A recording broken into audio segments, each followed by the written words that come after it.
Anything can happen in the wacky world of wrestling. This is I Don't Even Own a Television, the champ of TV wrestling. There are books that are good, there are books that are bad. There's some books so fucking awful you wish you never had read them at all. Cause a novel can ruin your life. Hey buddy, I don't even own a television. All right, welcome to I Don't Even Own a Television. It's a podcast about bad books sometimes, weird books sometimes. I feel like we've kind of lost our mission statement somewhere along the way in these past 9 months of strange weirdness, but we're here to talk about something that is both bad and weird this time around, and also new ground for the podcast. In the history of the show, which started in 2016, which is crazy for me to think about, actually 2014? 14, I think. Yeah, wow. So in the over 5 years that the show has been going on, we've yet to tackle this genre. Yet this is by far one of the most popular genres of fiction, I think, for a certain age of reader. And I think just about anyone with a passion for reading has encountered one of these books. That's right. It's porno. Yep. No, just kidding. Yeah, we're talking about hardcore porn this time around. So get under those mattresses. Retrieve all your old magazines.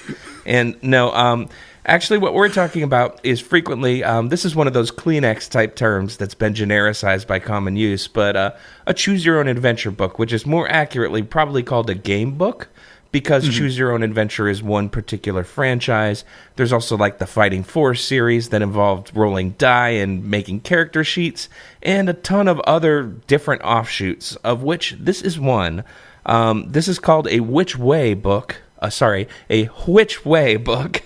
And, follows the standard choose your own adventure template pretty much on the nose. And we're going to be talking about this one, which is entitled The Champ of TV Wrestling by Barbara Siegel and Scott Siegel, a married couple who just want to write about wrestling. Or maybe a bit more, because it seems that they wrote a shit ton of these books, if one of the pages is to be believed. Now, before we dig into this one, did you grow up on these? Did you read a bunch of these? Or probably more likely, did you have a phase where this was like the most interesting thing in your life? Oh, yeah. Around the same time I was deep into Bunnicula, as fans of the show will know. It was a time, I'd say, without getting into the sad details, when our family was at its poorest, so I spent a lot of time at the public library, and man, the public library had a lot of choose-your-own-adventure books, so I think I've read a lot, probably more than most people, actually, and I, for some reason, was obsessed with reading them in sequential order, so I know that I've at least read from, 0 to 50-something of the choose-your-own-adventure books, a lot of them. But those are the officially branded Choose Your Own Adventure brand. Yeah. So you mean sequential order, the number given on the spine or the cover of the book, not the pages in sequential order, because as the label clearly states, that's doing it wrong. And you will have a bad experience if you do that. Yeah, not only does it lead to incomprehensible stories, it's also what we like to call fucking cheating. This one here is particularly, I would say, elusive, hard to grasp, and I know we went through quite a saga to find it, or you did in particular. So if you'd kind of like to explain to the listeners how this came into our possession, that would be awesome. So basically, somebody mentioned this in the Facebook group. And I thought, oh shit, this sounds basically perfect. But they also mentioned it's also super duper hard to find. And I will be honest, I scoffed at that. Because in past, when things have been described as super hard to find, I have been able to flex on people, stunt on them, if you will. Because I have a special technique. And that technique is going to an electronic bay service. Oh, wow. Weird flex, but okay. Yeah. And I did so this time after, some cursory normal book site searches returned Like, zilch, zippo, nothing. And so I'm already starting to sweat a little bit. I find precisely one copy on this electronic bay that shall remain nameless. Had to import this from merry old England. I shit you not. And I have occasionally looked for another physical copy of this because, you know, as real heads know, this is not a time where Jay and I are spending a lot of time in the same room. This is not a time when we can easily pass a book back and forth. Yeah. So, a second copy would have been super duper of help. I have struck the fuck out looking for a second copy of this. So, nameless mentioner in the party pit, you were right. I was wrong. And this kind of book was as ubiquitous as grains of sand when I was a kid. But now finding a specific one seems to be next to impossible. So, serious question.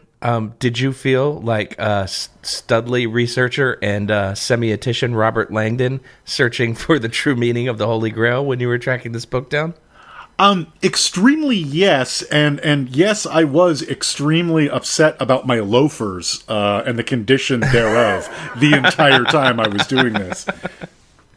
I realized sorry, go ahead. Oh, I just realized we hadn't introduced ourselves properly. If this is your first time tuning into the show, I'm J.W. Friedman. Over here in the other corner, we've got hailing from parts unknown. I am Chris, the Studley semiotician Clsn. Okay, so anyway, back to the story here. Yeah, I was just gonna say to not only feel more like Robert Langdon, but to feel more like what I most want to feel like in life, which is a computer scientist or forensic computer scientist on a CBS police procedural. I did have some other people come in and help me type at the same time while I was doing my computer work on this particular book. So what you really wanted to feel like was a 45-year-old woman in goth clothes. I mean, I don't want to say too much about it, but yes, very yes. It's very strange to me that she's a cop. Every time I watch that show, I'm like, this woman is a cop. That's weird.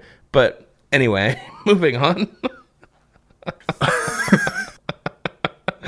Wow, that was a weird CSI digression to get into. As one might do reading a choose-your-own-adventure book, maybe we'd better flip back a couple pages and make a different decision.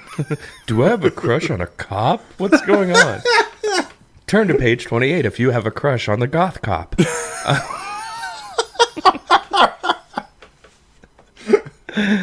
All right, so most importantly, I think the result of that story is that when this book finally arrived, it arrived sealed in a plastic adhesive bag, similar to the type that comic books ship in. So if you were not, a regular purchaser of vintage comics, you probably haven't heard this sound in a while. So I decided to wait to open it, this time around at least, on mic, so that the people at home could experience the wonder of this magical sound. So everyone, get ready. This is the sound of a very expensive and obscure choose-your-own-adventure paperback being opened.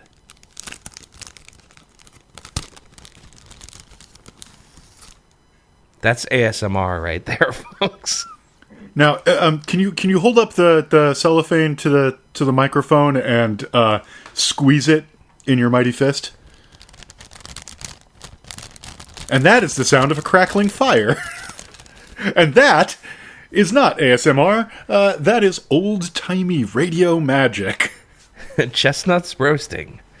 Oh, sorry, Chet. So, what we're going to do, because there's really no other way to talk about this book, is we're going to have to depart from form very radically. So if you generally tune in just for the snappy songs, unfortunately, I think you're going to be a bit out of luck, because you can't really do a plot summary of a book that has 7 or 8 possible plots. And also, in order to really bring you the best experience of this book, we're going to need to go down several plot paths. So there's going to be a lot of reading involved this time around. But don't worry, this book is really, really filled with very strange and bizarre stuff, so it should still be very entertaining.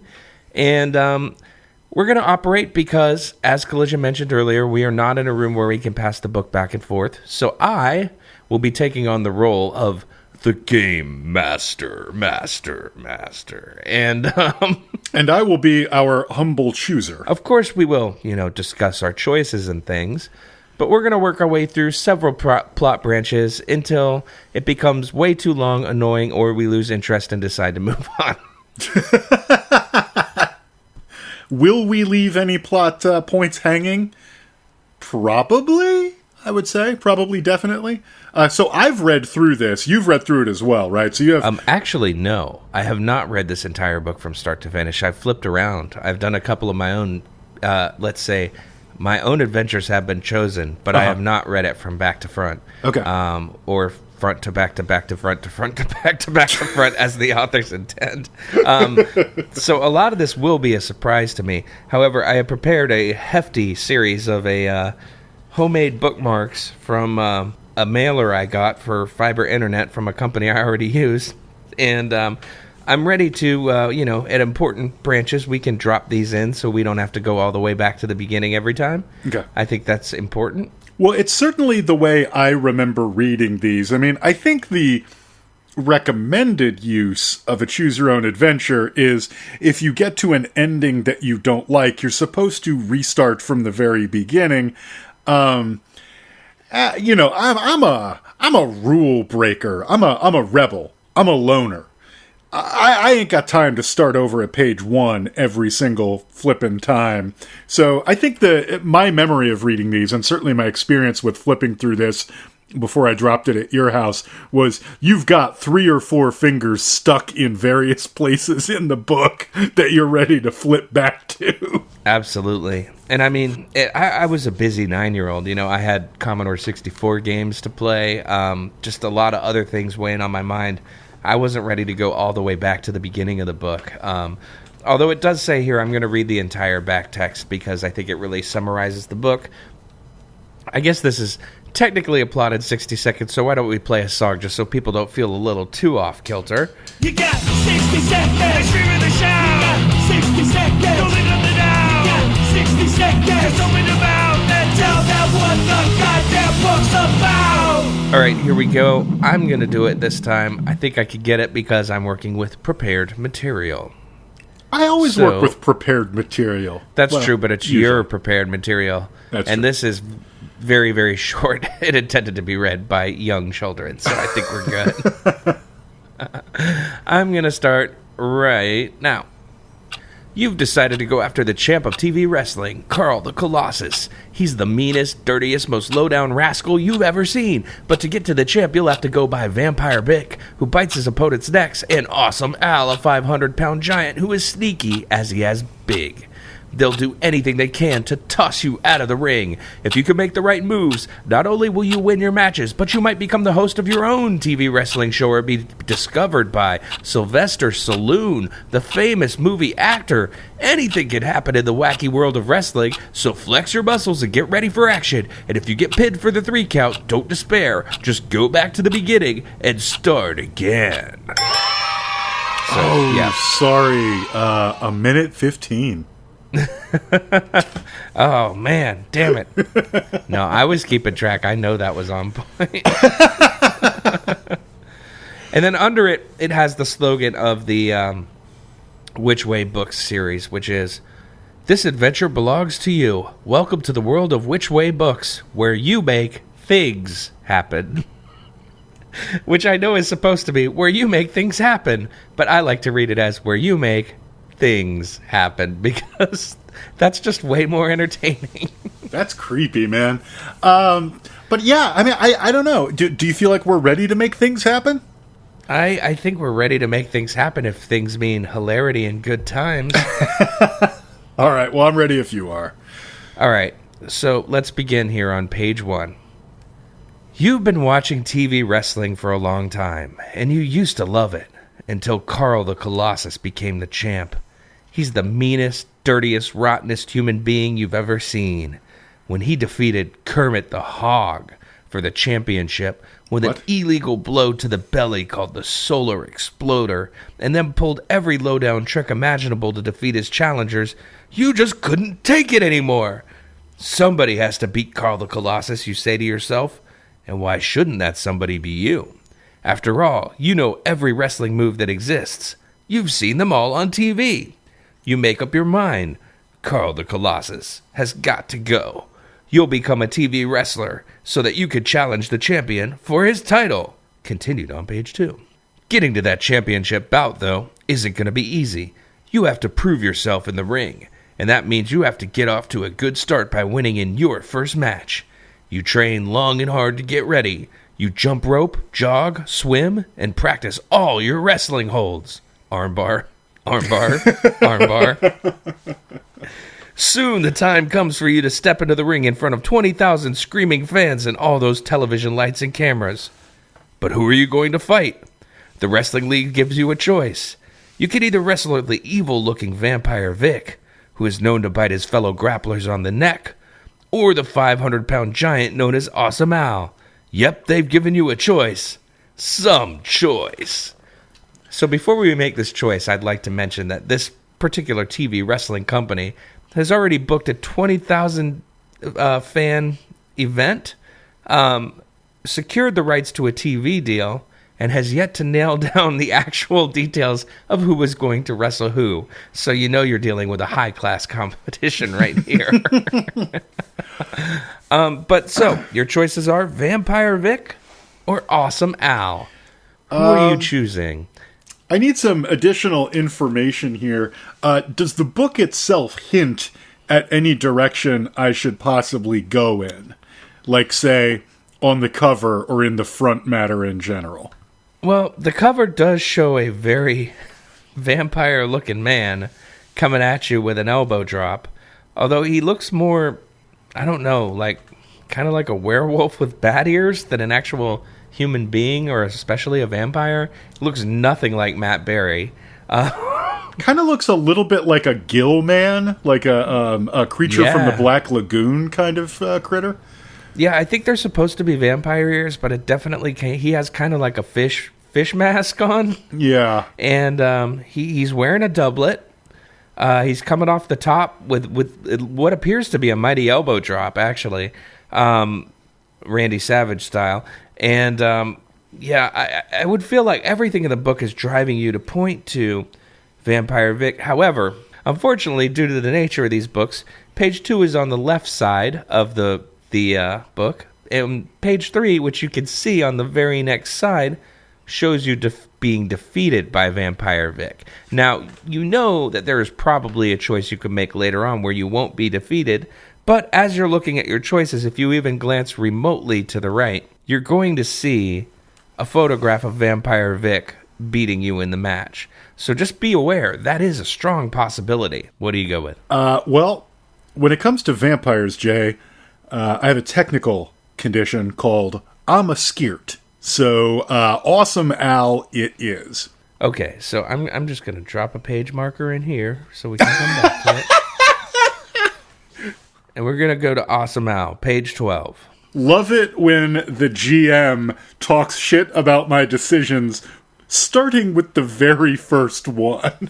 Well, this is, one of the most important decisions you can make as an upstart TV wrestler is who you're going to fight on your first match, which is apparently in a highly placed slot on the card on a 20,000 seat pay-per-view. Totally normal thing that would happen. So here we go. Well, Jay, you have to remember, I know every wrestling hold. Oh, yeah, you've seen them on TV. Yeah. I jog. I swim. Here we go. You didn't think anyone could be as big as Awesome Al. But when the bell rings to start your match, you find out that this 500-pound giant is incredibly quick. You dive for his legs, and he dances out of your grasp, taunting, "Call me Twinkle Toes."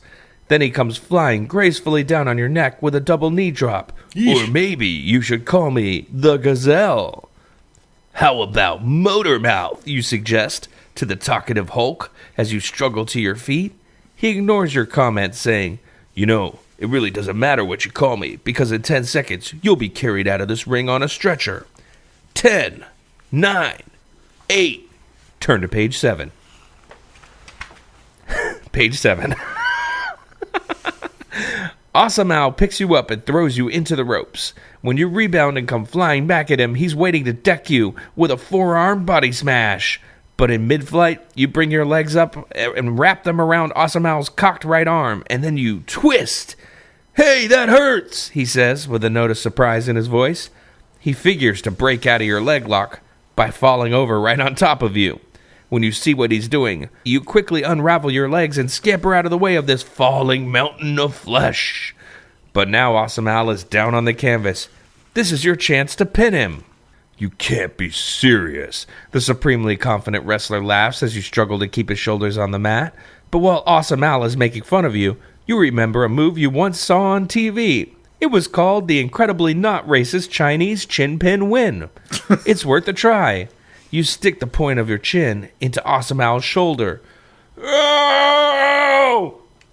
He screeches, immediately falling back flat on the canvas. As fast as you can, you get all your weight up over his chest, and it looks like you're going to win. Suddenly, Awesome Al urgently whispers, "I'm really an undercover cop. What? There's a gang of hoodlums at ringside, and I'm supposed to win this match as a signal for the police to move in and arrest them. You just gotta let me beat you." Do you believe him, or is this a trick? If you think he's telling the truth, turn to page 44. If you think it's a trick, turn to page 47. So this is up to you. How much do you believe in Awesome Al's powers of law enforcement versus his powers of subterfuge? Well, I think he's a lion-ass trick, to use the parlance of our times. And I gotta say, I don't know that I would help him and his law enforcement buddies, even if I thought he was telling the truth. So I'm all about winning. What happens outside the ring is not my concern. That's a really good point. I totally agree. They're only been described as hoodlums. You don't even actually know what crimes they've been accused of. I liked Hoodlum, the largely forgotten early 2000s film. Yeah, hoodlums, scofflaws, all those types. Ain't nothing wrong with any of that. So, we think it's a trick, I think. So we're going to go here to page 47. "If I thought you were telling the truth," you say, "I'd be dumb as you are big." Awesome Al scowls, angry because he couldn't fool you. But he gets even angrier when the referee pounds the mat 3 times, signaling your victory. Yay! You jump to your feet, your hands shooting straight up over your head in sheer joy. The fans respond to your startling win by erupting into wild and thunderous applause. Turn to page 56. How you feeling about your win so far? Pretty good, except I believe I've made a total of 2 choices, so I'm feeling a tiny bit railroaded here, not gonna lie. Meanwhile, the fabulously popular rock star Trendy Wendy has just climbed into the ring. Ooh la la. She's supposed to entertain the crowd before the next bout with her hit tune, "Wrestlers Just Wanna Have Fun." Who could this be? But the packed arena just won't stop cheering you. Trendy Wendy laughs and applauds right along with all the rest of your newfound fans. But Awesome Al isn't clapping. He doesn't like losing, not one little bit, and as far as he's concerned, the match isn't over. Awesome Al charges across the ring at you, with rage burning in his eyes. "Look out!" screams Trendy Wendy. You hear a warning cry and spin around. Awesome Al is diving at you, hoping to bring you down in a crunching tackle. There are only 2 things you can do. You can either grab Trendy Wendy's guitar and bop him on the head with it, or you can quickly jump up to the ring's top rope and try to balance there above Awesome Al's reach. Whichever you choose, you've got to do it right now. If you defend yourself with Trendy Wendy's guitar, turn to page 65. If you jump up to the ring's top rope, turn to page 72. I'm not the honky-tonk man. For heck's sake. Also, I am an arts lover. I'm a patron of the arts, if you will. So I would not want to deprive Trendy Wendy of her bread and butter. So I'm going to take a high risk maneuver and hop up on the top of them ropes. What do you think? Okay, that sounds good. You know what I think? If this were, well, what do you think? I think you better drop a bookmark. I did. However, if this were Bill Watts era Mid-South Wrestling, you would be immediately disqualified for climbing on the third rope. So just to let you know about that. Yeah, okay, but would this monster be immediately disqualified for trying to beat me up after the ring? Would he? I guess that's true. Match is over. You can't get DQ'd after the match is over. Good point. Now, he might be fined or subsequently pushed down the card. He might get his push taken away, as they say. But you're right. You've already won. You're just trying to avoid grievous bodily injury. So, like a high-wire performer in the circus, you balance yourself on the very top rope. And Awesome Al? He flies right below your feet and sails out of the ring. When his 500-pound bulk hits the arena floor, the whole place seems to quiver. Now that ought to be the end of it, but Al doesn't know when to quit. He picks himself up and climbs back into the ring, snarling, "I'm gonna run right over you." As if he were a football player, he gallops with his head down right at you. Okay, you say to yourself, if he wants to play halfback, I'll show him what kind of linebacker I can be. And you run right in front of him. Now, I swear I'm not making this up. Uh-huh. The collision, if you can take it, is on page 83. So let's find out what happens. The least popular page in sports and entertainment history. Wait. This is not right. 82. Okay, here we go. Page 82.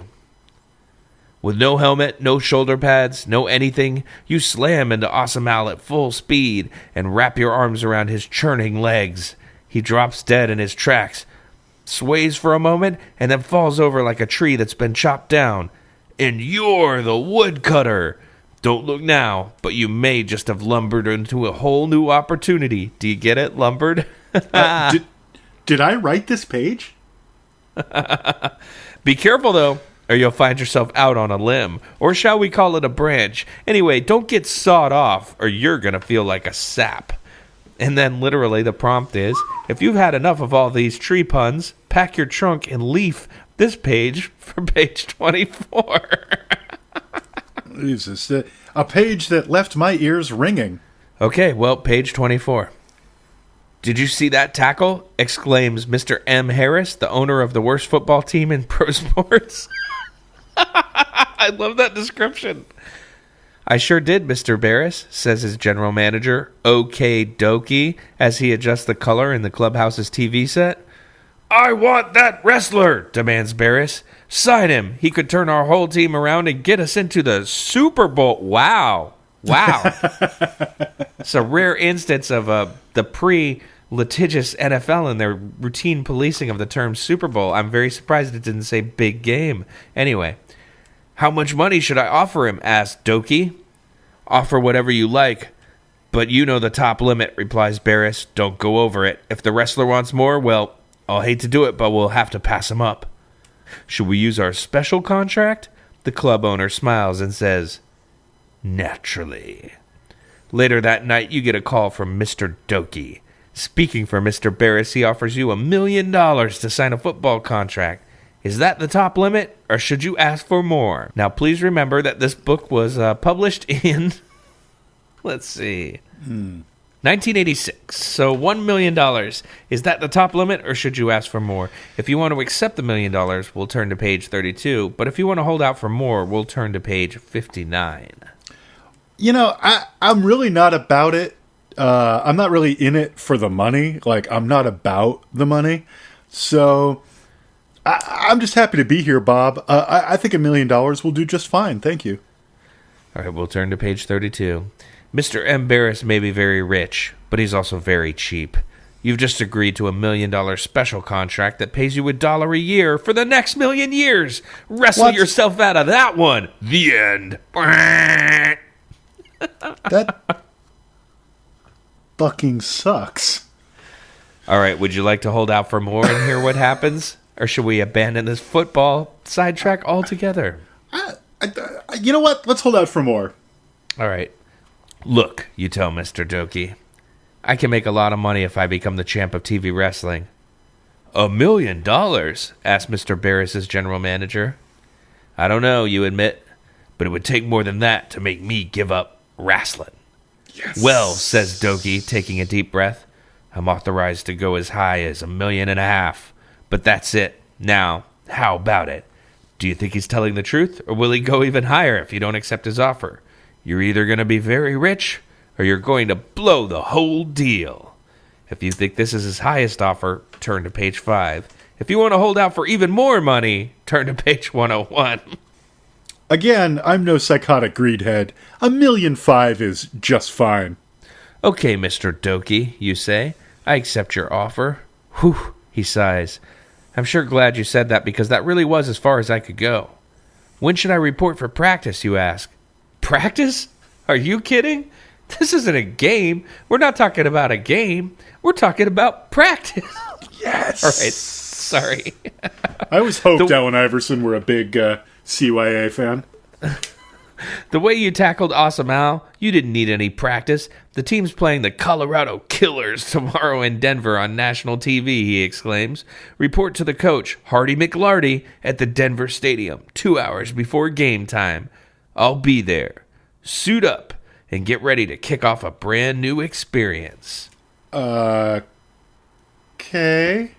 We're now firmly into the world of professional football, by the way. Page 22.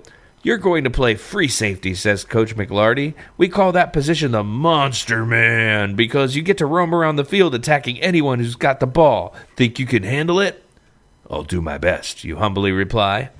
You're put to the test on the very first play from scrimmage when a Colorado player breaks through the line and scampers towards your end zone. You take off after him and hit him so hard that you jar the football out of his hands. Yes! Scrambling to your feet, you scoop up the fumble, only to see 10 Colorado killers swarming down the field at you.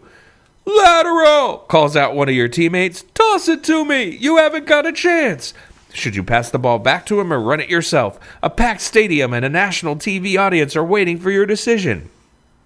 If you lateral the ball to your teammate, turn to page 26. If you run the ball yourself, turn to page 70. My, how this topic has changed. You know, but I am who I am, Jay, and the person I am is not a team player. I'm just in it for me, the champ of TV wrestling. So, lateral schmateral, I'm keeping in the ball for myself. Okay, so we turn to page 70 where there's a wonderful illustration, which we haven't mentioned, are created by Joseph A. Smith of some football things happening, including a blatant face mask that, you know, whatever. You fake the lateral up to your teammate and then gallop up the sideline. The fake gives you an opening, and you can hear Coach McLarty yelling, "Look at that guy run! Just look at him!" You break one Colorado player's tackle, dodge another attempt to bring you down, and stiff-arm a third player who tries to knock you out of bounds. You're in the open field now and headed for the goal line. Everyone knows you were strong because you were a wrestler, but nobody knew that you were this fast. The Colorado Killers can't catch up to you. You lope into the end zone, spike the ball, and your teammates pick you up on their shoulders and carry you off the field. And why not? It's the first touchdown Mr. Barris's team has scored in 2 full seasons. What? Now that he's signed up such a winner, maybe he should change his name to X-Static. The end. Wait, what? So you've just now completed the Choose Your Own Adventure wrestling game by becoming a good football player on a very, very bad football team. You know, I want to jump back. The owner, who's very rich and very cheap, I gotta question his decision making of keeping a coach in place who has not coached his team to a touchdown of any kind for 2 full seasons. Oh, well, maybe you should talk to the guy who owns the New York Jets. Oh, all right, sorry. Nobody wants to talk to Woody Johnson. Yeah, so that was strangely dissatisfying, Jay. I'm sorry. Can we jump back, Christopher Nolan style, to the page where the decision was made that changed the entire narrative? Yeah, one of the major tenets of my reading of these books is to cheat whenever possible. Yeah, so let's go back here, and instead of jumping up to the top rope, when Awesome Al is diving at you in the ring in the first place. You're going to defend yourself with Trendy Wendy's guitar, a la Honky Tonk Man, as you mentioned earlier. And you have a memento of some kind in that page, right? So we can just jump straight back to that? Well, I bought one of those stick and poke kits they keep advertising me on Facebook. So as we've been doing this, I've been giving myself really horrible, unsanitary tattoos of the page numbers that the choices have been made on. So the next time you see me, if you wonder why there's a series of Lost-esque numbers tattooed on my forearm, they're actually points where the story branched in Which Way books, The Champ of TV Wrestling. Okay, so page 65. With the speed of a whip, you grab the neck of Trendy Wendy's electric guitar and then use the instrument like a baseball bat to swat Awesome Al right on his round little head. And you knock him clear out of the ring for a home run. Nice hitting. Now turn to page 21. There's a lot of sports in this book. Yeah, this book has it all. You came here for the wrestling, but you stayed for the football and the baseball. You broke my guitar, Wendy comments, as you both look down at the shattered wood and broken strings. Sorry about that, you reply sheepishly. By the way, thanks for the warning. Sure, no problem, but now what am I going to do? I'm supposed to sing for all these people. I could hum, you offer. She laughs. I guess that's going to have to do, sport. Let's hit it. You hum the melody to Wrestlers Just Want to Have Fun.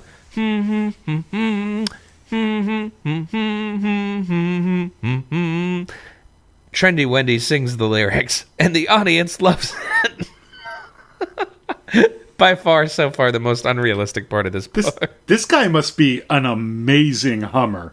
Yeah. And please, nobody cut me out of that. Like, new ringtone. Okay. Damn it. And the audience loves it. With hand signals, she encourages you to sing along, and you surprise her by doing a nice job of harmonizing. The fans eat it up. A singing wrestler. They can hardly believe it, because they've never seen the past 30 years of televised professional wrestling. When the number is over, the applause, whistling, and foot stomping is even louder than it was when you beat Awesome Al. Trendy Wendy knows a good thing when she sees it. I want to be your manager, she shouts above the roar of the crowd. We can even make a record together. What do you say? What have you got to lose? Warm up your voice and turn to page 30. Oh, wow. This gets good. I really wish we could share this book right now, because there's an actual song on this page. You're about to make your first recording. It's a song you wrote entitled, would you like to guess what this song is called? My name is Wrestler, and I'm here to say... You're pretty close. It's Wrestling Rocks and Rolls. Oh, god damn it. I was gonna guess it was the Wrestling Blues. I guess I was a little old-timey, yeah. Well, because it's a novelty number, the producer decides that you should sing the lead and Wendy should do the backup. You're more nervous than if you were wrestling a cage full of gorillas. The music starts. You gulp and warble. I'm a wrestler and I'm proud of that. I'm a wrestler and I sure ain't fat. That's because I dance to the beat. The music really moves my feet. I want that old time sizest wrestling. I want that old time sizes slurs, etc., etc. Trendy Wendy jumps in for the chorus. Come on, you know that's just what we're saying. It's this rock and roll we're playing. So don't wrestle with the woofers hoofer. Don't wrestle with the tweeters cheaters. What we're saying is the gospel, buddy. You don't believe us, you're a fuddy-duddy. Wrestling rocks and rolls, that's the message. Wrestling rocks and rolls, that's the message. Somebody please remix that and send it to us. Thank you. That was the worst thing I've ever fucking heard. And I've read the raps that Neil Stevenson wrote, you know? Yeah, it's pretty fucking bad. It's almost as bad. I might even say it's worse than Stephen King's fake song lyrics. I don't know. Kind of a toss-up. But well, is it a bomb or a hit? We'll find out when we turn to page 42. Well, it sure sounds like a bomb, but when it hits the airwaves, it zooms right to the top of the charts. In the first week, it's number one across the country. By the second week, it's a gold record. By the third week, it's gone platinum. You What? got a monster hit. And Trendy Wendy wants you to go on tour. But this could all be a flash in the pan. Are you willing to give up your dream of being the champ of TV wrestling for possible rock and roll stardom, or is this the wrestling ring where you really belong? If you choose rock and roll, turn to page 4. If you choose to stick with wrestling, turn to page 97. You know, this book, and indeed, this episode of the podcast is not called A Guy Playing Mid-Sized Arenas Supporting His One Novelty Hit. No. It's called The Champ of TV Wrestling. By gum, I am committed to that vision. So I'm sticking with the wrestling. I think that's a good choice because I have read ahead a little bit, and if you decide to become a rock and roll star, you end up throwing a concert where everyone dies in a tornado. What the fuck are you even talking about? Oh, exactly what I just said. Oh my god. I somehow missed that entire thing. I went through maybe 5 different endings of this when I read it. I did not get that one. Holy shit. Yeah, you and Trendy Wendy throw a packed show in Kansas, of course, and it ends up a tornado comes through and decimates the arena and kills everybody. So, Okay, yeah, there you go. First off, as you know, born and raised in Kansas, so not funny. Second off, Jesus Hey, I was Christ. making a Wizard of Oz joke. Don't blame the authors for my bad sense of humor. No, I'm blaming the authors. The other thing is that, a buddy of mine back in the day had this joke about Hurricane Helms because his announcement or his ring song was just like, "Stand back, there's a hurricane coming through." And he just thought it would be hilarious if everybody thought it was serious and screamed and fled the arena. My friend had a bit of a dark sense of humor. So moving on. 97. Hey, this is a lot of fun, you tell Wendy, but I can't do a tour until I've had my chance at being the champ of TV wrestling. Yes. Once you have that chance, win or lose, would you go on tour with me then? She asked. Well, if I won, I might have to stick around to defend the title, but otherwise, sure. All I want, you explain, is a shot at the title. Yes. Then as your manager, she announces, in case you forgot, she's your manager, I'm going to arrange a championship bout between you and Carl the Colossus. You could do that? I can make things happen the way I want them to happen, she replies cryptically. You're not quite sure what she means. All you care about, though, is that you're actually going to wrestle for the championship. Thanks, you offer. She smiles, but it's a cold smile. Does Trendy Wendy have something up her sleeve? Turn to page 90. If I'm wrestling for the championship, I better go to the gym and work out. You tell Wendy as you rush out the door, full of excitement. I'll see you later. It's just good advice. Advice. You're halfway to the gym before you realize you left the keys to your locker at the studio. When you go there to pick them up, you spot Trendy Wendy deep in conversation with Carl the Colossus. If you think your manager is betraying you, turn to page 86. If you think Trendy Wendy is simply arranging the title match, turn to page 62. Oh, wow. A crisis of confidence. Oof. Well, I just gotta, brush the corn silk out of my hair. Make sure there's no hay sticking out of my mouth or my trousers.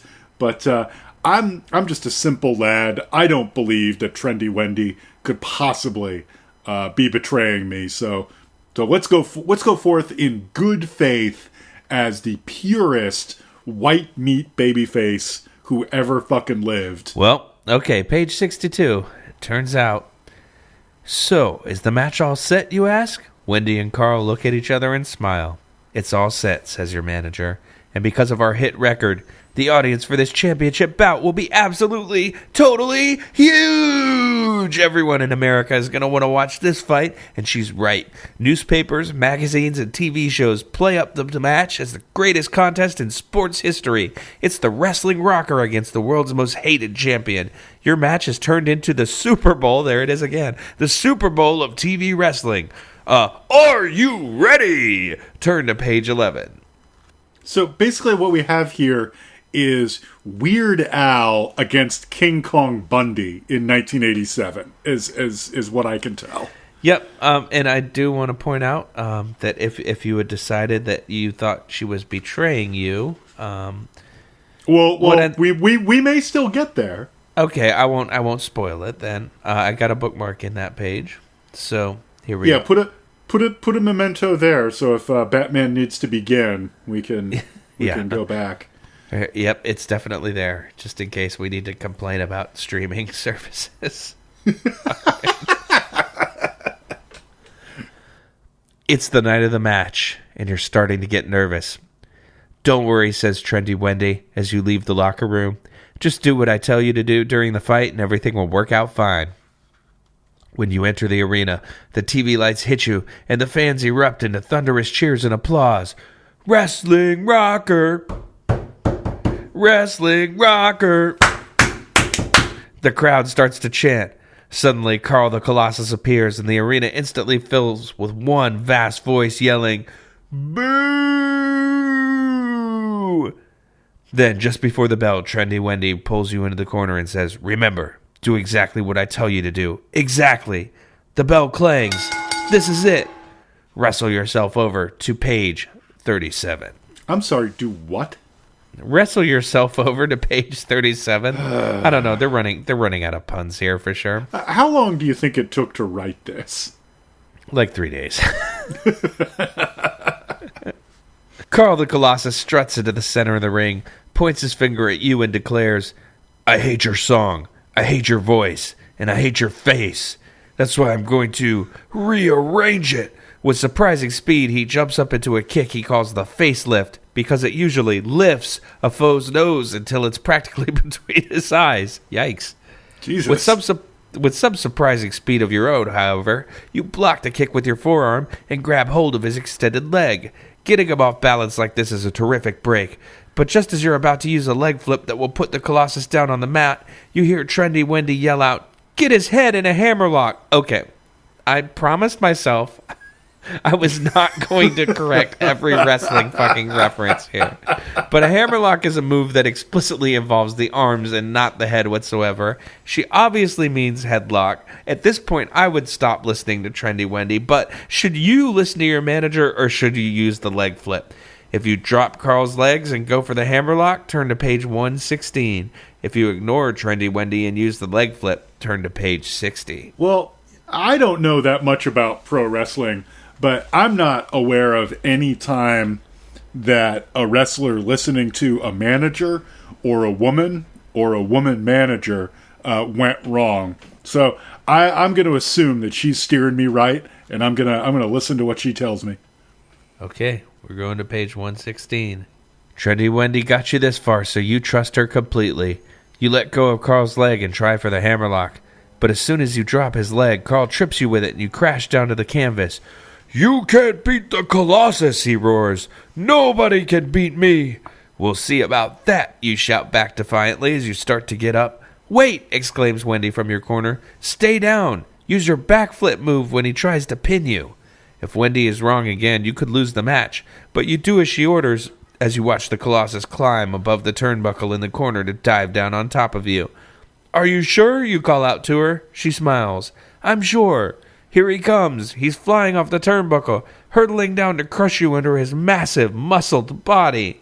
Oh no, the Colossus hits you like a ton of bricks. You get the wind knocked out of you and you can barely move. Desperately, you attempt to use your backflip so you can pin him, but instead he's pinning you. You try to flip him once, twice. It's no use. You can't budge him. A second later, the referee declares Carl the Colossus the winner. "Sorry," says Trendy Wendy after the match. Then she grins and adds, "At least now you're free to go on tour with me." She actually wanted you to lose, and now it's all over, and you'll never get another shot at the championship. What? Unless you use your backflip to backflip back to the beginning of this book and start again. Or unless you were clever like me and dropped a bookmark in at the page where that decision was made. Man. F me in the M. That was disappointing. All right. Wendy, how dare you? You got to look out for Cyndi Lauper. Oh, Trendy Wendy. She's, duplicitous. What kind of manager are you? The kind that really wants you to go on tour with her instead. She's a Captain Lou Albano type. I guess it makes some sense. Like, career longevity-wise, going on tour is probably better than wrestling. Yeah, it's actually true. There's a lot more old, beat-up like musicians still functional than there are old, beat-up pro wrestlers. As the back of the book says, anything can happen in the wacky world of pro wrestling. But when they say anything, what they really generally mean is, pain pill addictions, Right. crippling injuries that end careers at, mid-30s, things like that. So, okay, let's go back here. And instead of dropping Carl's legs and going for the hammerlock, you're going to ignore Trendy Wendy and use the leg flip. So it's time to turn to page 60. Okay, so like at this point, I can disagree with what my manager wants me to do. I could jump back to where I had a choice about whether or not to trust my manager or not. But remember that like I took this entire path to avoid a vampiric menace. Mostly because I've been hearing just a little bit too much about this possible reboot of True Blood in recent weeks. And I don't want to inadvertently fall into some sort of like viral marketing campaign for them. But maybe we need to go all the way back to my choice of opponent. Is the reboot of True Blood going to involve TV wrestling? That's the important question that needs to be answered. Almost certainly. All right, well, we're going to spin the tape back. Insert rewind sound effect here. Take that. Rewind it back. Yep. Vampire Vic got the moves that make my booty go. It's a proud interview to do it yet. All right, that was Missy Elliott rapping backwards. Okay. I'm going to go way back to page 2. The Wrestling League gives you a choice. You can either wrestle the evil-looking Vampire Vic, who is known to bite his fellow grapplers on the neck, or the 500-pound giant known as Awesome Al. Yep, they've given you a choice, some choice. So now we are going to choose to wrestle Vampire Vic on page 8.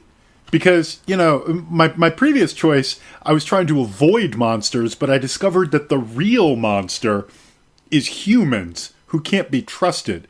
And the kind of duplicitous, awful beast you become when you lie and deceive. So perhaps we now need to confront the actual monsters amongst us. You remember Vampire Vic from watching him on TV. All that neck-biting stuff looked pretty fake to you from the safety of your living room. But now, seeing him in person, you're not so sure. Those teeth of his sure look long and sharp. When you're introduced to the crowd, there's polite applause. The fans don't know you. But when your opponent is... Wow, you're Edge. You don't know me. All right, the fans don't know you. But when your opponent is introduced, there's loud booing and hissing. Vampire Vic whirls around to snarl at the people in the packed arena. His black cape is dramatically flying away from his body to reveal massive, rippling muscles. You can hear the TV announcer at ringside saying... I've never seen Vampire Vic look so angry. I hate to say this, folks, but I sure feel sorry for the young challenger. When Vic gets mad, he's like a crazy man out there. Turn to page 14 and good luck. You're going to need it. When the bell rings, starting the match, Vampire Vic howls like a werewolf because those are interchangeable apparently. The crowd suddenly hushes into eerie silence. It's as if they expect to see something terrible happen, and that something terrible is supposed to happen to you. Warily, you make your way into the center of the ring. Vampire Vic takes a few steps towards you, then, without warning, leaps into the air with his long, bony fingers reaching for your throat. Bat! This is what you've been training for. Let's hope you're ready. If you duck and hope he flies over your head, turn to page 19. If you try to grab him and get him in an arm lock, turn to page 25. I'm not touching this dude. Get me the fuck out of here.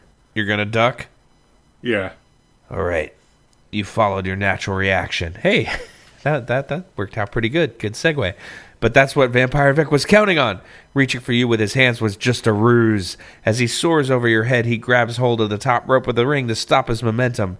Grabbing you around the throat with his legs, he's got you in a vicious scissor lock. And you know all too well that scissors are meant to cut.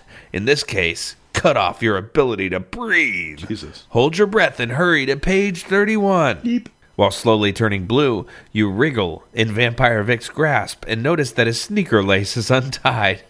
This gives you an idea, oh my, how the immortal have fallen. You quickly remove his sneaker, then his sock, and tickle his foot. Whoa, where are we going here? Hold on a second. This is not the book I signed up for. Vampire Vic starts laughing uncontrollably. Within seconds, he releases the scissor lock and falls to the canvas, giggling like a lunatic. You found his weakness. Oh, if you think you can tickle him into submission, turn to page 39. Or, if you think that tickling him again might be pushing your luck, turn to page 46. Well, you know, Jay, I am sorry to put you through this, but I think it is in our charter that if tickle him into submission is an option, that's the one I've got to take. I saw that movie. It was a good documentary. Okay. You die for Vampire Vic's sneakerless foot. Oh, gross. Expecting him to try and swing it out of your reach, but instead, at the very last second, he kicks up and out and sends you flying to the far side of the ring. Down on your hands and knees, you try to get up. Vic is happy to help you. He grabs you by your hair and lifts you up off the canvas. You look down, and to your horror, you see that your feet aren't even touching the mat. Vampire Vic is holding you up, showing you off to the crowd as if you were some kind of trophy. Both your hands are free, and you desperately try one of your new moves, the Liberty Bell. Hell yes. As if you were applauding, you slap your open palms as hard as you can against either side of Vampire Vic's head. The loud ringing in his ears stuns him. With a howl of rage and pain, he lets you go, giving you your quote-unquote liberty. That's the Liberty Bell, and it looks like you really rung his chimes. The crowd is going completely wild. They're up on their feet, whistling and cheering. You're a hero, but don't be fooled into thinking that you've got it made. If you're not careful, Vampire Vic will put a crack in your newfound fame that's worse than the crack in the real Liberty Bell, because it'll be a crack in your skull. While enjoying the cheers of the crowd, you suddenly hear your fans shout a warning. You spin around to see Vampire Vic racing towards you. At the last instant, you nonchalantly step out of the way and he runs right past you. The whole arena is roaring their approval, but soon the cheers turn to groans. Vampire Vic simply bounces off the ropes and comes back at you even harder and faster, tackling you to the ground. He's on top of you, pinning your shoulders to the mat. You've got 3 seconds to get up, or you're going to lose the match. Maybe you should try the bucking bronco move, or maybe you should whisper the word blood in his ear. Whatever you do, you better do it fast. If you choose to try the bucking bronco move, turn to page 58. If you choose to whisper the word blood in his ear, turn to page 3. Let's drop a save point here, I think. Okay. But, I gotta whisper blood. I got to whisper blood. He's a vampire, Jay. All right, going back to page 3. You try to squirm out of Vampire Vic's hold, but it's no use. That's when you whisper the word blood in his ear. Where? Vampire Vic asks hungrily as he climbs to his feet and looks around. You scramble up off the canvas and say, there's lots of the stuff in the lobby. Yes, I know, he growls with a strange look in his eyes. Or at least, there will be. And then he grabs you and carries you out past the gaping fans and into the lobby. He throws you down on the candy counter, smiles and says, I can't tell you how thirsty I am, and hungry too, but I'll be fine once I have a little bite. The end. What the fuck just happened? I believe you are now a human concession for a bloodthirsty vampire. Jesus Christ. So I guess, would you like to bucking bronco? I mean, so yeah, let's rewind the let's all go to the lobby. Let's all go to the lobby. So rewind that. And yeah, I'm going to, in honor of my good friend, J.W. Friedman, Try the bucking bronco, X-Pac style, on this vampire. Make some noise. Yes, after recording, I did remember that the devastating and not sexual at all move performed by X-Pac of D-Generation X was actually called the Bronco Buster and not the Bucking Bronco. Please don't write in about it, especially if you're going to mention the injury that resulted from it, because that's gross. Alright, later. 58. You arch your back and whip your shoulders forward, trying to buck Vampire Vic into the air. No dice. He doesn't budge. But out of the corner of your eye, you see the camera light turn from green to red. That means TV coverage of the bout has just cut away to a commercial. We're not on the air, you quickly tell Vampire Vic. What? Cries the egomaniac, turning to look at the camera. That's all the chance you need. You buck again, and this time flip him over, and just as the camera's green light comes back on, the referee hits the canvas 3 times. You pinned Vampire Vic and won the match. The fans go nuts, and among those fans is Sylvester Stallone, the famous movie star. He's so impressed with your audience appeal that he's coming into the locker room to meet you. Turn to page 63. I can't believe it, you exclaim. Sylvester Stallone, here in my dressing room. The very same, says Stallone with a smile. I've seen every one of your Ricky movies, you proudly announce. That Rick Wambo character is absolutely the greatest. I'm glad you feel that way, says Stallone, because I'm impressed with you, too. In fact, I'm so impressed that I want you to be in my next film. You mean it? Really? I'm going to be in the movies?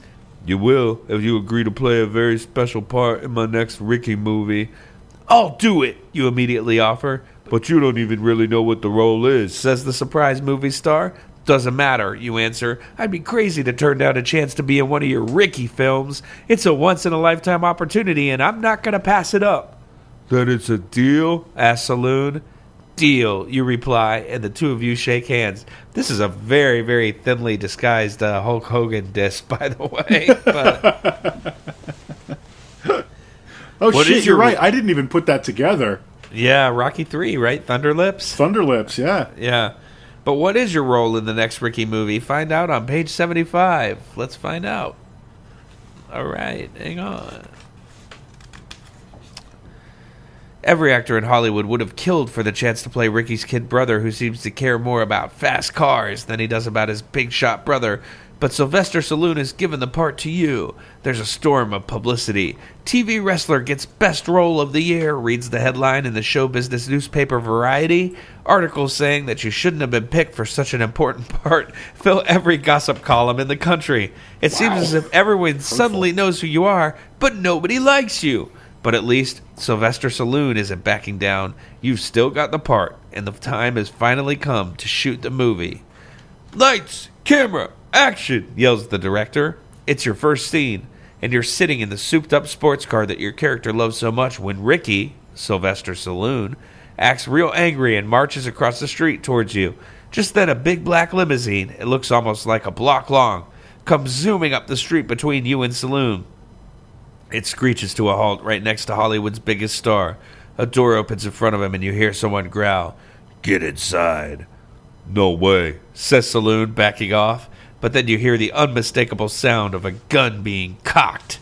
Stallone shrugs helplessly as hands reach out of the car's back seat and pull him inside. Before the door slams shut, the limousine is already speeding away. "Hey," you yell, "that's not in the script." If you chase Stallone's kidnappers in your sports car, turn to page 81. If you get help before going after the kidnappers, turn to page 87. Once again, we're firmly far away from wrestling territory now. But you know, I am a wrestler. I don't need no help. I did not sign up to be the king of tag team TV wrestling. I signed up to be the champ, the lone individual champ. I'm chasing this Sylvester Stallone myself. Okay, so we turn to page 81, and there is a full-page illustration of a limousine busting through what appears to be the walls of a medieval castle. And I was like, oh, this is crazy, because there's some guards with pikes and swords looking on, strangely. But it's all explained here. There's no time to lose. just like in Ricky 3. Side note, before we move on, how's my hair look in this? Oh, great. It's all hair sprayed up. Looking... Oh, thank God. Yeah, it's not... We aren't in the wet hair era of wrestling of yet. Just of yet. You know, that's a couple years later. You're still... You're sprayed. Your bangs are high and close to God. You're good to go. That's what I like. There's no time to lose. You step on the gas and roar off in hot pursuit of the big limo. You chase them through a movie set of an old western town, and horses rear up and cowboy actors jump out of the way as you zoom past the Dry Gulch Saloon. The limo turns a corner, and you follow it straight into Camelot and King Arthur's court. It's a silly place. Both cars smash through the false front of what is supposed to be a medieval castle and keep on going. The next thing you know, you're speeding onto a movie set about... stunt car drivers. At the other end of this set, though, is the studio's front gate. Just up ahead is a ramp that daredevils use to send cars hurtling into the air. If you use the ramp, maybe you could fly ahead of the limo and block the gate. If you think that jumping your car over the kidnappers won't work, you can let them reach the open highway and wait for a better chance to stop them. So, if you use the ramp, turn to page 96. If you wait for a better chance, turn to page 102. Ramp. Definitely ramp. You step on the gas, speeding up the ramp. What? Oh, speeding up the ramp as far as the sports car will go. And then you're airborne. You may not have wings, but you're flying just the same. How could this happen to me now? I can't believe it myself. You soar high and far. Believe it or not, I'm walking on it. One of the best stories from my childhood, quick digression, is that I suffered a semi-severe concussion as a child and lost a tooth because I decided I was going to jump off the top of a giant slide while singing the Greatest American Hero theme song, which was very popular when I was in second grade or so. And it's a very good song. The arc of my descent led me to smash my head directly into Jungle Gym and lose consciousness. So in case you're wondering why I love irony so much, now you know. Anyway, you may not have wings, but you're flying all the same. You soar high and far, sailing through the sky over the big black limousine below. Not to be confused with the big black limousine below containing Steve Albini. Soon, though, you're on your way down, headed right for the opening in front of the studio gate, and then you hit. Your four tires blow out from the impact, but the car holds together. And so do you, thanks to the seatbelt you're wearing. At the last second, the kidnappers see that you block their escape, and they try to swerve in a different direction. Was your daring feat all for nothing? Find out on page 109. Jesus Christ. The limo can't make the turn. When it crashes into the wall next to the gate, you rush over to the wreck, dragging Sylvester Stallone to safety. The security guards at the movie studio rush over and arrest the bad guys who tried to kidnap him. "How could I ever thank you?" asked Stallone gratefully. "Those guys," he explains, pointing at the man now in handcuffs, "were going to hold me for a $10 million ransom." While Stallone is showering you with his thanks, the director of the Ricky movie races over shouting, "We've got it all! The cameras were running on the Western, medieval, and stunt car movie sets. We have the most incredible chase scene that's ever been captured on film." That night, the entire chase is shown on the TV news, and you become the country's biggest hero. If you had remained a wrestler, you might have won the championship, but by saving America's favorite actor, you've won much, much more. The gratitude of not only Sylvester Stallone, but of the entire nation. The end. So there's yet another win scenario that does not involve professional wrestling. So wait a second. Okay, so the cameras were running, and that's definitely how chase sequences are filmed. And so this is going to be the centerpiece of the movie. Except they then just give it to the news that day? Why would anybody go see the movie? Because they want to see it with all of the added bonuses, like Sylvester Stallone going, "Oh no." And like, we don't know much about the hero. I am naturally picturing him as a middle-aged union member with a mullet. But presumably other readers will picture him or her in a more close to home kind of way for themselves. But I'm assuming it's basically kind of a Fallout Boy character. So not only is Sylvester Stallone saying, oh no, over and over again. As the tires blow out, the young man or woman or whoever that has not been named, as far as I know, is saying like, "Jiminy Willikers." The main character is just you in this. Yeah, book, exactly. So, yeah, Could be any one of us. Yep. Sisters, brothers, and others. Anybody can be the champ of TV wrestling. This we know. We've gone through a lot of story arcs here. None of them have actually involved becoming the champ of TV wrestling. However, there are two ways to become the champ of TV wrestling. One is to defeat Amazing Al, or whatever the fuck his name was, Awesome Al, and then not fall for your manager's machinations. And the other is to involve Vic and not get involved in the wrestling business. So I just want to read one of these for everyone at home because we've been going on for a long time here, and I'm very tired of reading. And we should note that not actually getting any kind of satisfying resolution to this is extremely on brand for what I remember of the Choose Your Own Adventure experience. No, you had to start from the ending you wanted and work backwards. That, like, the only way to get a good resolution was to cheat, really, unless you read it 300 times like they suggest. Right. So I'm going to take us to page 114. And this is you, finally, when you ignore Trendy Wendy's suggestion to let the Colossus pin you. And we get this. The Colossus looks as if he wants to tear you limb from limb, but before he can get his hands on you, you lash out with your onion once-over. It got that name because once it's over, your foes cry as if they were peeling onions. And this time is no exception. What? You swing up from the bottom of your feet and pound the Colossus into a colossal heap. And once he's down on the mat, you pin his shoulders for the all-important 3 count. The championship is yours! What? It's one of the great come-from-behind victories of all time. The wrestling rocker is now the champ of TV wrestling. Your fame spreads far and wide. In fact, there's even a book written about you. And this is it. Hope you enjoyed it. The end. What the fuck? I think at this point, this is probably the best point to just abandon the text of the Which Way books, Champ of TV Wrestling, because it's not going to get anything better than a completely meta ending. I think that's actually exactly true, except that I took some notes when I went through it, and we haven't gotten to this page. There is a path that involves our hero, so you, the listener, basically having to fight off a tag team. So could you, I know you're sick of reading, and I am sorry, but can you go to page 23?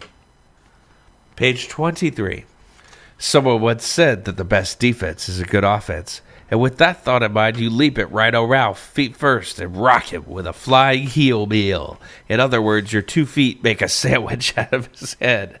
The Rhino hits the canvas like a sack of potatoes that doesn't get up. That's 1 down and 1 to go.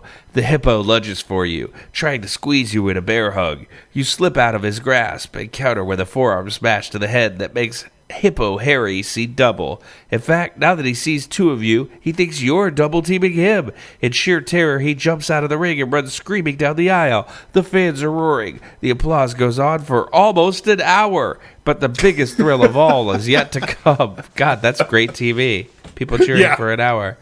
Because of your spectacular victory, the league inducts you into the Wrestling Hall of Fame. You're the first TV announcer ever to be given that honor. Of course, you have to share that spotlight with Psycho Perkins' mother. After all, she's the first mother of a wrestler to ever get inducted into the Wrestling Hall of Fame. Congratulations. Wow, we missed a lot on that storyline. Yeah. Mostly I just wanted you to get the pleasure of reading a scenario where a wrestler clears the ring with precisely 2 moves, a drop kick and a forearm shiver. Yeah. And one of them is Rhino. So. All right. So, yeah. Am I the champ, Jay? You are the champ of TV wrestling. You're also a movie star and a rock and roll star and everything else good that could possibly happen to a 12-year-old boy circa 1980-something. So This is the best outcome since Buckaroo Banzai. Absolutely. And on that note, I think it's time for us to take a little break. So we'll be right back.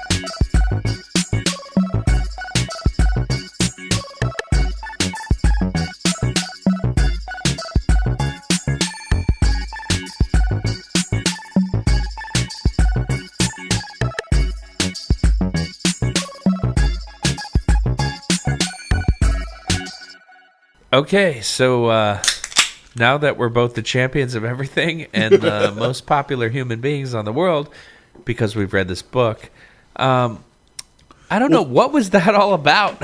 Yeah, so now we're just going to do a normal episode, including all the segments. No, I kid. We would never do that. So, I don't know, am I a horrible jerk? But, like, I feel like this particular Choose Your Own Adventure, maybe like most, I don't know, didn't really play fair.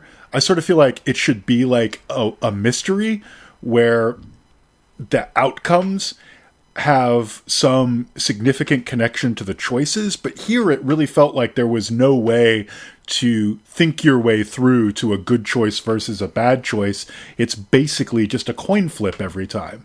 I think that's exactly right, and I think a lot of it has to do with the fact that this book was definitely trying to be a comic Choose Your Own Adventure, not as in a comic book, but they were really going for comedy a lot of the points in time, which led to wacky scenarios that led to these crazy just off-ramps that had nothing to do with the original premise of the book. So I do agree with you in that, like, one minute you could be saying, I want to put the guy in the headlock, and the next minute you're, in a Rocky movie chasing people in a limousine. That, I agree. It wasn't super fair. However, that may be a hallmark of the Which Way brand. I don't know. I've never read any others, but I know that traditional Choose Your Own Adventures were a lot more logic-based, I would say. However, there was still always a large amount of this kind of, I'm going to pick the obvious right choice, and that it would lead you down the bad path. So I think these books mostly existed to reread over and over again, much like shitty video games. And Yeah, it's a weird genre for sure. Yeah, I sort of appreciate it because most of the, quote unquote bad outcomes, at least they're not the protagonist actually dead, which is what I remember from, Trapped Beneath the Sea or You're Scaling a Mountain or whatever. Yeah. Yeah, the traditional CYOAs definitely ended a lot more with you have fallen off the mountain and died. The end. Yeah. This one, it's more like, looks like you're the champion of throwing guys in dumpsters, but at least you're the champion of something, which is an actual ending to the book if we go down one of the wrong paths. So yeah, that happens. But yeah, it's a weird genre. It's really hard to do a podcast about it, turns out. So I do want to shout out a very, very long time ago, within the first couple years of the show, I guested on a long dormant podcast called Pod Your Own Adventure that specialized in these. And I had a really great time. And I know since then there's been quite a few other Choose Your Own Adventure specific podcasts, some of which still exist. And I have to take my hat off to the people doing these because this is a really difficult genre of book to podcast about. So, we tried to put our own spin on it, but god damn it, it's really hard. So, yeah, big ups to everyone keeping the torch alive for Choose Your Own Adventure podcast because shit ain't easy, folks. Yeah, just to dip into our own shtick for a second, for me, the high point was Jay forcing me into a good decision, so we got to hear what the positive outcome was. Low points include all my shitty decision making. It turns out I'm not actually that much better at choosing my own adventure than I am choosing the right things to do in my day-to-day life. Well, it turns out that, like day-to-day life, choosing your own adventure in a book is mostly a crapshoot. So there you go. But I am always standing there in the grocery store like, I want to be a good person who eats well, so maybe I won't get these imported from Thailand spicy salted egg Lay's potato chips. But then turns out I want to know what they taste like, so I buy them. And they taste they taste fucking weird. Hey, segue point. We like to recommend things on this show, so here's a little tune. Not only venom and spite, sometimes with sweetness and light, and we always end the episode by telling you about a thing we like. Recommendations. The entire time we've been talking about this book, I've been having a severe craving for incredibly cheap pizza from Little Caesars, and I was like, I wonder why. And then I remembered it's because my childhood Choose Your Own Adventure books are inexplicably linked with Little Caesars Pizza, which is also very cheap, and which we frequently got on our way back from the library. So I think once this show is done, I'm going to order myself a Little Caesars Pizza, and I'm not going to feel bad about it at all. So my recommendation to you is, enjoy the things that make you feel happy right now, because we're in a weird time, and you deserve joy, even if it is, kind of crapular joy, as long as it doesn't come at the expense of other human beings. And I don't think I'm really hurting anyone by ordering a square Little Caesars Pizza and an order of cheesy bread other than myself. So. Yeah. if your digestive tract were a person, but I've already said too much. My recommendation is actually also straight out of your playbook. You had recommended this a little while ago, I think, and I happened to see it when I was looking through some, what's available from the library. So I am a novella and a half into Martha Kelly's Murderbot stories, and I'm liking them a ton. They're great. Yeah. Murderbot is such a great character. Like, I love her kind of detached view of everything. Yeah. It's interesting that you say that, because my one quibble with it is that it is a constructed entity, part cloned, human material, part robot material, and is explicitly non-sexual and of no human-like gender. But the audiobooks, which is how I'm listening to it, are done by a male reader, and it just seems like a missed opportunity not to go a slightly different direction. That said, the reader is great. I got no quibble with the reader or the performance. It just seems like a missed, like I say, a missed opportunity to do something a little bit different. But it's a great series, and I'm really glad you're reading it, actually, because I like to talk to people about the Murderbot Diaries. I think it's one of those few books that, like, no matter, almost everybody I've recommended it to, no matter what else they're into, has really enjoyed it. Even people who don't like sci-fi or fantasy, it's just like it bridges those gaps, because it's just, I don't know, it's really interesting. I don't know how to describe it. Well, but I like it a lot. Yeah, it's a little bit like honestly like the TV experience in some ways, where it's just a compelling character who is fun to spend time around. The voice that Martha Wells has created for Murderbot is just an engaging voice, and it's just a fun Murderbot, if you will, to spend your time with. So yeah, I'm glad you recommended it. I'm glad I remembered that you'd recommended it, and I further recommend it for what that. Yeah, and I feel like, once again, it's worth mentioning. Murderbot is how the character refers to itself. It is not necessarily a book about robots murdering people at all.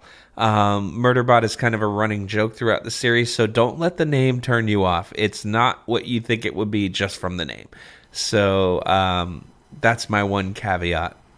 Or a parallel, caveat could be, if you are very, very interested in a book about a murder bot, which is to say some kind of bot murdering people. This is not that. And not to yuck your yum or anything, but wow, that's kind of a weird thing to want, in my opinion. Yeah. Anywho. This isn't RoboCop at the end of the day. So. All right. So let's move on here. Sometimes people write to us, and then we get these things, and we get to play this song about those things. And we, much like the Which Way series, we make things happen. So here's a song. A, letter B, letter C, letter D, letter E, letter F, letter G, letter, got a lot of letters. All right. Do you have a letter for us? Yes, I do. Give me 1 second. Okay. Hi, friends. Sorry. This is from Doug. No last name. Fake last name, if you will.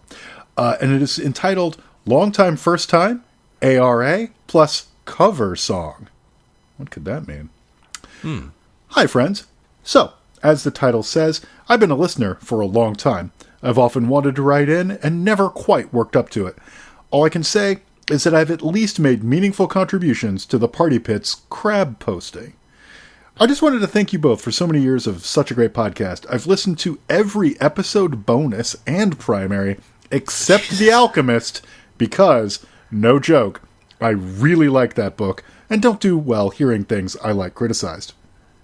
Although, Fair. It's all great. I agree, like everyone, that the best parts of the show are always your long punk/hardcore digressions, followed closely by long wrestling and hockey digressions. Your bonus episode going through a sampler CD of some tough guy hardcore label might be my favorite ever. More Krishnacore discussion, please, for hours and hours. All right. Well, are you ready to have an entire episode about 108 and Rob Fish? Because we can make that happen. This would be one of those episodes that's mostly Jay explaining things to me. But, I'm not against it. It was one of those punk digressions that finally kicked me enough to write in. I am currently writing the book on the history of anti-racist action, which y'all might remember referencing a few episodes ago. Yeah. I started researching ARA as a student. Oh, sorry. Go ahead, Jay. I was just going to say, ARA, they had all the great T-shirts that were unfortunately easily mistaken for racist T-shirts because they featured prominent swastikas, and if you weren't, what's the word I'm looking for? If you weren't savvy enough to realize it showed someone throwing them in a garbage can, you would just see a shirt with a swastika on the back. But yes, ARA was a great organization in the punk world, so... I got yelled at in, I believe, the 9th grade for drawing a Nazi punks fuck off thing. I had never at this point met a Nazi punk, but whatever. I was savvy to the dead Kennedys by this point. So what I drew was a big swastika with the big no slash through it. And I swear to God, I remember drawing the big no slash first and only roughing in the swastika after that. But the teacher walked by me and was just like, "You don't need to be drawing that. Stop that right now." Anyway.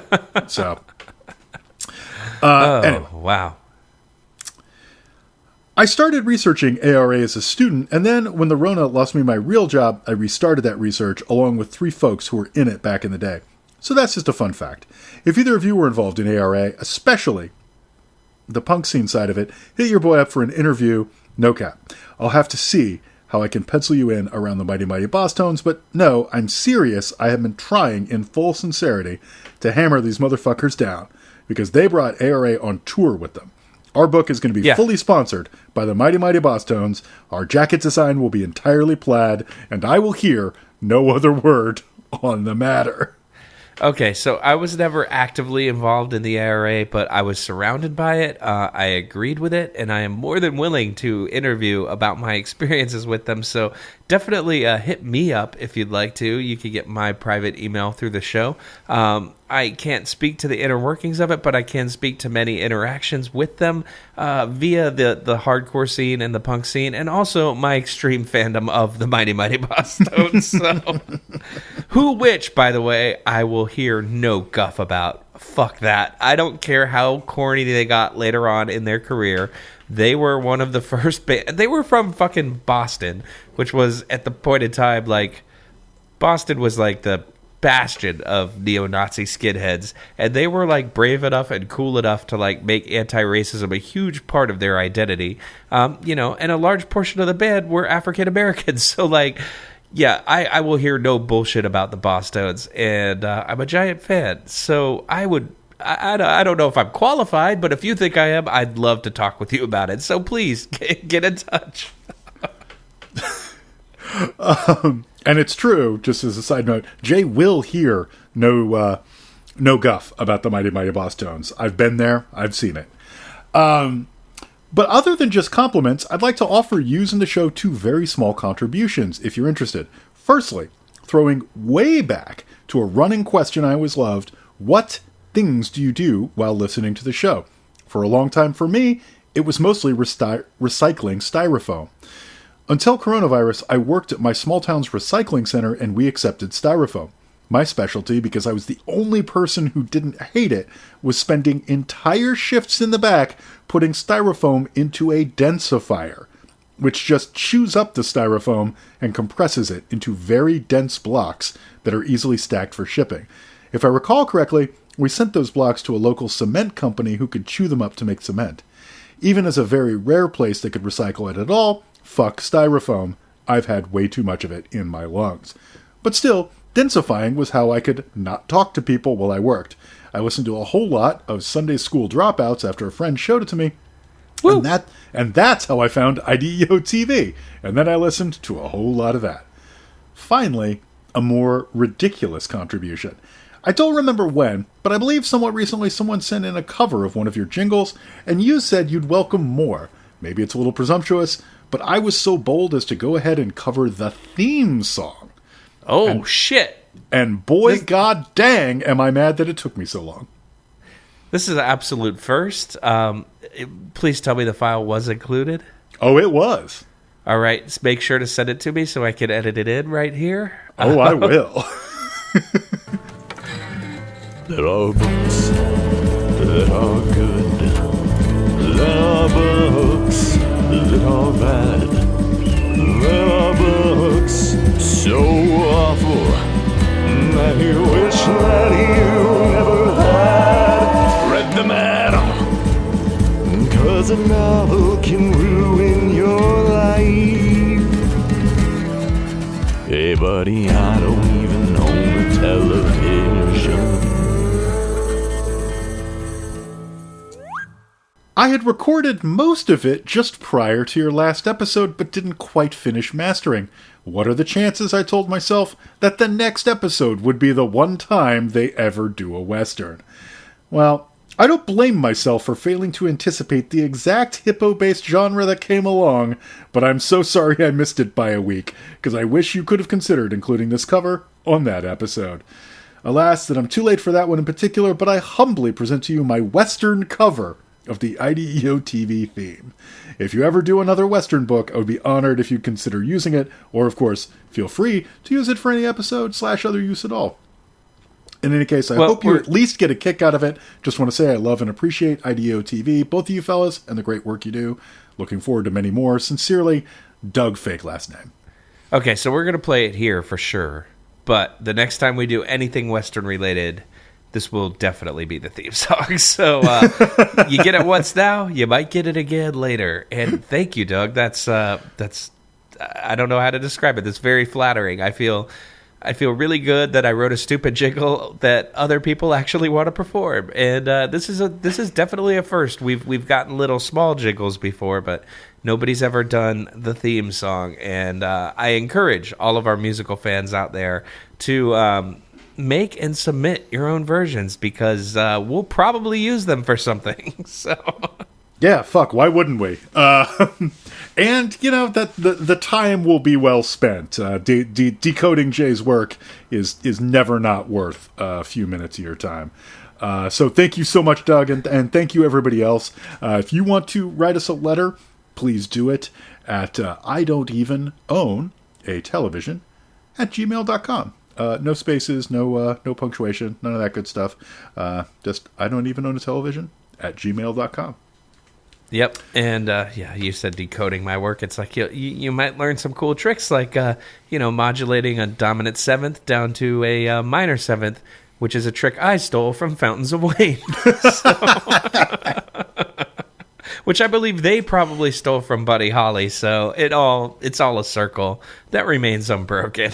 Anyway, And if nothing else, let's just all steal some tricks from Cheap Trick, because they were smart enough just to steal the good ones from the Beatles and not get caught up by all the corny shit. So yeah. Oh, I've been rewatching Lost for a project I'm going to do. I'm going to write a very long form essay about the nature of fandom and how it affects your perception of media, because I was a big dork about Lost at the time and was very obsessed in the show being a puzzle, which it turned out not to be, of course, but I felt really betrayed, and I wrote off a lot of what I now consider to be pretty decent narrative because I was so obsessed with it, wanting it to be what I thought it was going to be. So I feel like there's a really good essay in there. However, the reason I bring this up is that Dream Police is featured quite prominently in several episodes, which is one of my favorite songs in the world, Cheap Trick's Dream Police. Wow. And I had no idea when and where it wormed its way into my subconscious, and now I'm realizing it's from watching Lost. So there you go. God damn. Yeah, it is an incredible song. And I had no idea that it was anywhere in Lost. It seems a little on the nose, but pretty much in only good ways. So I mean, there's a lot about Lost that is very on the nose, but that's what this essay is going to be for. And I only have 2 more seasons to go before I can start writing it, so we'll see how it stands up. Hell yeah! But I'm very excited to have a project to write about, and I think it'll be fun. I don't know if it'll be good to read, but it's going to be fun to write. So I think it makes a ton of sense. I mean, I personally can't wait. Like I like your writing, so I imagine smarter people will as well. Yeah, only the smarties. But yeah, so we have a Patreon. We just recently did a bonus episode about Houseu, everyone's favorite Japanese comedy horror movie where 8 teenage girls get murdered in increasingly ridiculous ways by a haunted house and a dancing skeleton and a magical cat. And that is, of course, available on patreon.com/IDEOTV, I believe. There might be a pod. Let me check real quick while I'm talking. I think it is IDEOTV pod. Let's just keep having this conversation because I don't want to edit.